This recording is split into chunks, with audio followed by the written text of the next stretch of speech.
राम राम शेतकरी मित्रांनो, आपण उभ्या कापसामध्ये रोटावेटर मारतोय। दरवर्षी आपण उभ्या कापसामध्येच रोटावेटर मारत असतो।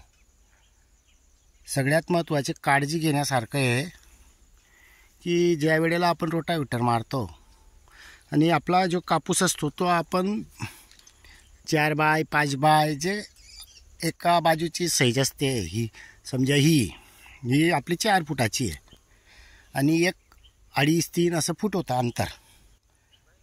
तर त्यामुळे शेतकरी मित्रांनो, जसं 5 फुटाचे अंतर असेल त्याच्या विरुद्ध किंवा लागवडच्या विरुद्ध रोटावेटर कधी मारलं तर काडीचा चांगला कुचरा होतो।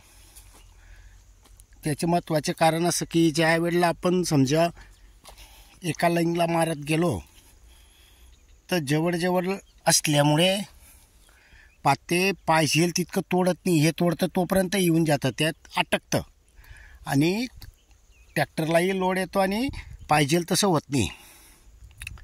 आता विरुद्ध दिशेनं कधी आपण केलं तर काय होतं, 5 फुटाच्या या 4 फुटाच्या जो काही गॅप असेल तो काडी येईल, रोटा मारेल म्हणजे पाते लागतील तोपर्यंत तुटून जातं आणि दुसरी काडी येते तोपर्यंत ती निघून गेलेलं असतं। तर त्यामुळे आपल्याला चांगला फायदा होतो आणि तुकडे होऊन जातात। तर हे उभ्या कापसामध्ये जे रोटावेटर मारायचं असेल तर केव्हाही विरुद्ध दिशेने रोटावेटर मारलेलं योग्य असतं।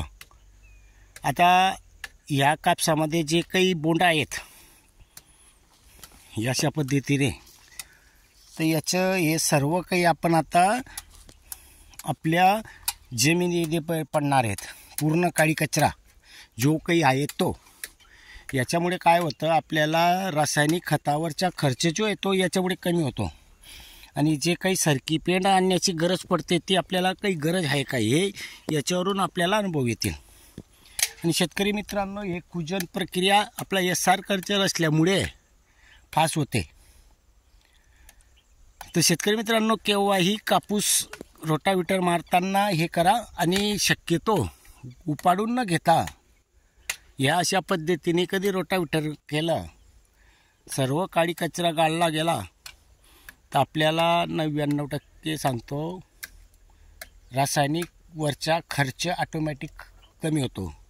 कारण हे आपण जे जीवाणू सोडतो हे जीवाणूंचे खाद्य आहे, सर्वात नैसर्गिकरित्या जीवाणूंचे खाद्य असल्यामुळे कुजवण प्रक्रिया करून जे नवीन पिकं लागवड करतो त्यांना हे अन्नद्रव्य सुरुवातीपासूनच पिकांना भेटणे चालू होऊन जातं।